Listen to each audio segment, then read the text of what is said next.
Welcome to Pebbles. நான் இன்னைக்கு செய்ய போறது Chettinadu Melagu Kozhi Kulambu. இது வந்து ரொம்ப ஈஸியா பண்ணலாம். அதாவது தனியா, வரமிளகா, சீரகம், மிளகு, சோம்பு. இதுக்கு வந்து என்னன்னா ஒரே ஒரு டேபிள்ஸ்பூன் கடலை பருப்பு நான் ஆட் பண்ணியிருக்கேன். தேவைனா உளுத்தம் பருப்பு நம்ம ஆட் பண்ணிக்கலாம். இது எல்லாத்தையுமே ட்ரை ரோஸ்ட் பண்ணிட்டு அதுக்கு அப்புறம் சின்ன வெங்காயம், தேங்காய் இதையும் நம்ம சேர்த்து வதக்கிட்டு தனியா அரைச்சு மசாலா தனியா ரெடி பண்ணிக்கணும். வெங்காயம், சிக்கன் வந்து நல்லா வதக்கிட்டு இப்போ செய்ய போறோம். வாங்க எப்படி செய்யறதுன்னு பார்க்கலாம். நான் இன்னைக்கு செய்ய போறது Chettinadu Melagu Kozhi Kulambu. தேவையான பொருட்கள் 3 டேபிள்ஸ்பூன் மல்லி விதை, 3 வரமிளகா, 1 டேபிள்ஸ்பூன் சீரகம், கறிவேப்பிலை கொஞ்சமாக எடுத்திருக்கேன். இதுக்கு வந்து 1 டேபிள்ஸ்பூன் கடலைப்பருப்பு, உளுத்தம் பருப்பு நம்ம எடுக்கலாம். ஏன்னா குழம்பு வந்து கொஞ்சம் கெட்டியாகிறதுக்காக நான் எடுத்திருக்கேன். மிளகு 1 டேபிள்ஸ்பூன், சோம்பு 1 டேபிள்ஸ்பூன், மிளகாய் தூள் வந்து 1 டேபிள்ஸ்பூன், 1/4 டேபிள்ஸ்பூன் மஞ்சத்தூள், 1 டேபிள்ஸ்பூன் மல்லித்தூள், இஞ்சி பூண்டு பேஸ்ட் வந்து 1 டேபிள்ஸ்பூன், சின்ன வெங்காயம் ஒரு கைப்பிடிக்கு அளவாக நம்ம எடுத்துக்கலாம். தேங்காய் வந்து அரை மூடியில் பாதி இருந்தாவே போதும். ஒரு பெரிய வெங்காயம், ஒரு தக்காளி, மல்லி இலை. இதுக்கு வந்து என்னென்னா 400 கிராம் நான் சிக்கன் எடுத்திருக்கேன். 400 கிராம் சிக்கனை வந்து நல்லா நான் வாஷ் பண்ணி க்ளீன் பண்ணி வச்சுருக்கேன். இது வந்து லைட்டாக உப்பு போட்டிருக்கேன். இது வந்து ஒரு 10 மினிட்ஸ் வந்து நல்லா ஊறட்டும். இப்போ எப்படி செய்கிறதுன்னு பார்க்கலாம். ஃபஸ்ட்டு வந்து நம்ம மல்லி, வரமிளகா, மிளகு, சீரகம், சோம்பு எல்லாத்தையுமே நல்லா ட்ரை ரோஸ்ட் பண்ணிக்கணும். ஃபஸ்ட்டு வந்து நம்ம மல்லி போட்டுக்கலாம். இதை வந்து நல்லா வறுத்துக்கணும். இது வந்து என்னென்னா நான் ஆல்ரெடி வந்து வறுத்து வச்சுருக்கேன். அதாவது சின்ன சின்ன பூச்சி பிடிக்காமல் இருக்கிறதுக்காக நான் லைட்டாக ஆல்ரெடி வறுத்து தான் வச்சுருக்கேன். இப்போ வந்து நல்லாவே வறுத்துட்டா உங்களுக்கு வந்து குழம்பு வந்து அந்த பச்சை வாசம் இல்லாமல் இருக்கும். எப்போவுமே இந்த செட்டிநாடு கிரேவிக்கு வந்து இந்த மல்லி தான் வந்து நல்லா வாசனையை கொடுக்கும். வரமிளகாயும் ஆட் பண்ணிட்டேன். இது நல்லா வாசம் வர வரைக்கும் வறுத்துட்டா நல்லாயிருக்கும். இப்போ தான் வாசம் வர ஆரம்பிக்குது. இது எண்ணெய் ஊற்றாமல் வருங்க, அப்போ தான் வந்து நல்லாயிருக்கும். இது நல்லா மேலே வந்து அந்த புகை வர டைமுக்கு நம்ம வந்து தனியாக ஒரு கப்பில் வந்து மாற்றிக்கலாம். ஒரு பிளேட்டில் வந்து மாற்றி வச்சுக்கோங்க. இதே கடாயில் நம்ம வந்து மிளகு, சோம்பு, சீரகம் எல்லாத்தையுமே ஆட் பண்ணிக்கலாம். இது சீரகம் போட்ட மிளகு, சோம்பு. அதே மாதிரி கடலைப்பருப்பையும் நம்ம ஆட் பண்ணிக்கலாம். இதையும் நல்லா வறுத்துக்கலாம். கடலைப்பருப்பு ஃபஸ்ட்டே போட்டுட்டு ஒரு ப்ரௌன் ஆனதுக்கப்புறம் கூட போட்டுக்கலாம். நான் வந்து போட்டுட்டேன். சிம்மில் வச்சுட்டு நல்லா வதக்கிக்கோங்க. அதாவது ட்ரை ரோஸ்ட் பண்ணணும். கடாயினோட சூடே வந்து ஜாஸ்தி இருக்குது, சீக்கிரமாக ப்ரௌன் ஆகிடும். அதே மாதிரி சீரகம், மிளகு எல்லாமே நல்லா வாசம் வந்துடும். இதையும் நல்லா வாசம் வர வரைக்கும் வறுத்து எடுத்துக்கலாம். வறுத்து அதே பிளேட்லேயே எடுத்து வச்சுக்கலாம். சீரகம், மிளகு, சோம்பு, கடலைப்பருப்பு இது எல்லாத்தையுமே நம்ம நல்லா வறுத்துட்டோம். இப்போ நல்லெண்ணெய் ஆட் பண்ணிக்கலாம். 2 டேபிள் ஸ்பூன் அளவுக்கு நான் ஆட் பண்ணியிருக்கேன். சின்ன வெங்காயத்தை போட்டு நல்லா வதக்கிட்டு, அதாவது கோல்டன் ப்ரௌனில் வரணும், நல்லா வதக்கி எடுத்து வச்சுக்கலாம். சின்ன வெங்காயம் வந்து என்னென்னா எதிர்ப்பு சக்தி நிறையா இருக்குது சின்ன வெங்காயத்தில் செஞ்சிங்கன்னா.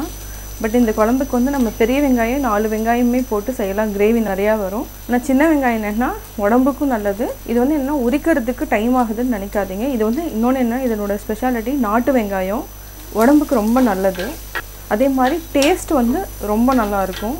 அதனால் சின்ன வெங்காயம் எப்போல்லாம் டைம் இருக்கோ அப்போவெல்லாம் உரித்து நம்ம தனியாக ஒரு டைட் கண்டெய்னரில் போட்டு வச்சிட்டிங்கன்னா உங்களுக்கு ரொம்ப ஈஸியாகவும் இருக்கும். ஒரு 2 நாள் 1 நாள் மட்டும் வச்சுக்கோங்க, ரொம்ப நாள் வைக்க வேண்டாம்.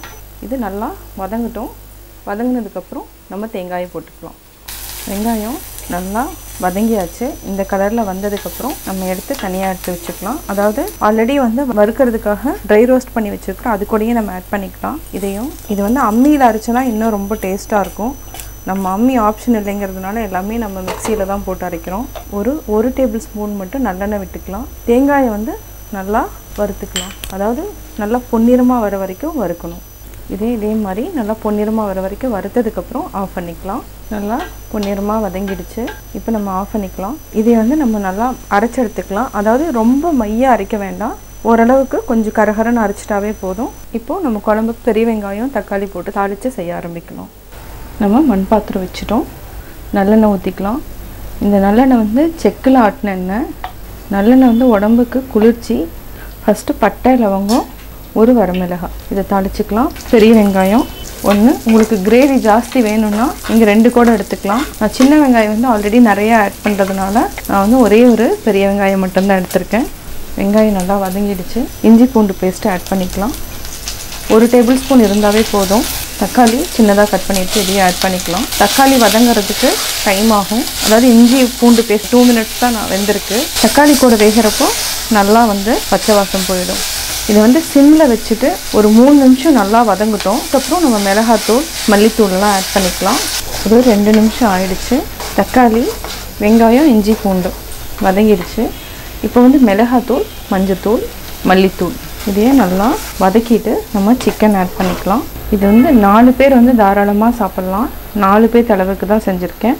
இது நல்லா ஒரு 5 மினிட்ஸ் வந்து வதங்கட்டும். நம்ம அதுக்கப்புறம் உப்பு போட்டுக்கலாம்.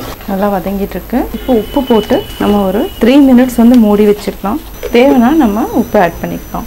ஒரு 1/2 டம்ளர் அளவுக்கு நம்ம தண்ணி விட்டுக்கலாம் போதும். அதுக்கப்புறம் மிளகு ஆல்ரெடி ஆட்டி வச்சுருக்கோம், அதே ஊற்றுறப்ப தண்ணி ஊற்றுவோம், அதனால் கம்மியாகவே நம்ம விட்டுக்கலாம். இப்போ மீடியம் ஃப்ளேமில் வச்சுட்டு மூடி வச்சுக்கலாம். ஒரு 3 மினிட்ஸ்க்கு அப்புறம் மிளகு ஆட்டி வச்சுருந்ததை ஊற்றிடலாம். 3 மினிட்ஸ் ஆகிடுச்சு. நல்லா கொதிச்சிட்ருக்கு. ஆல்ரெடி நம்ம அரைச்சி வச்சுருக்கிற மசாலா ஆட் பண்ணிக்கலாம். மிளகு சோம்பு வரமிளகாய் எல்லாமே இருக்குது. இந்த மாதிரி கரகரன்னு அரைச்சிட்டிங்கன்னா நல்லாயிருக்கும், டேஸ்ட்டும் நல்லாயிருக்கும்.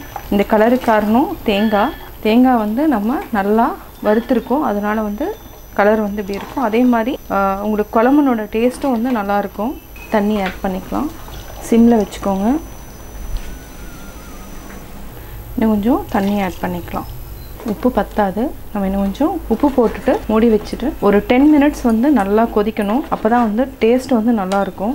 மிளகுனோட ஸ்மெல் நல்லா வர ஆரம்பிக்குது. ஒரு டேபிள் ஸ்பூன் போட்டிருக்கேன், போதும். தேவைன்னா நம்ம ஆட் பண்ணிக்கலாம். மூடி வச்சுக்கலாம்.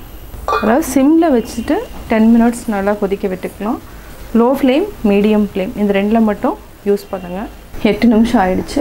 குழம்பு நல்லா கொதிச்சிட்ருக்கு. சிக்கன் நல்லா வெந்தாச்சு. இப்போ நம்ம ஆஃப் பண்ணிக்கலாம். இதுக்கு வந்து கருவேப்பிலையும் கொத்தமல்லியும் நம்ம பச்சையாக ஆஃப் பண்ணிவிட்டு மேலே தூவினா போதும். அப்படியே ஃபஸ்ட்டே நம்ம தாளிக்கிறதுக்கு போட வேண்டாம், கிள்ளி போடுங்க. இது கருவேப்பிலை கொத்தமல்லியும் அதே மாதிரி தான். அப்போ தான் வந்து குழம்பு வந்து நல்லா வாசமாக இருக்கும். சுவையான செட்டிநாடு மிளகு கோழி குழம்பு ரெடி. செட்டிநாடு மிளகு கோழி குழம்பு நான் எப்படி செஞ்சேங்கிறத பார்த்தீங்க. இது வந்து என்னன்னா சப்பாத்தி, நான், சாதம், இட்லி, தோசை எல்லாத்துக்குமே ரொம்ப நல்லாயிருக்கும். நீங்களும் வீட்டில் ட்ரை பண்ணி பாருங்கள். உங்கள் ஃப்ரெண்ட்ஸ்கிட்டையும் ஷேர் பண்ணுங்கள். பிடிச்சிருந்தா லைக் பண்ணுங்கள். மறக்காமல் எங்கள் சேனலை சப்ஸ்கிரைப் பண்ணுங்கள்.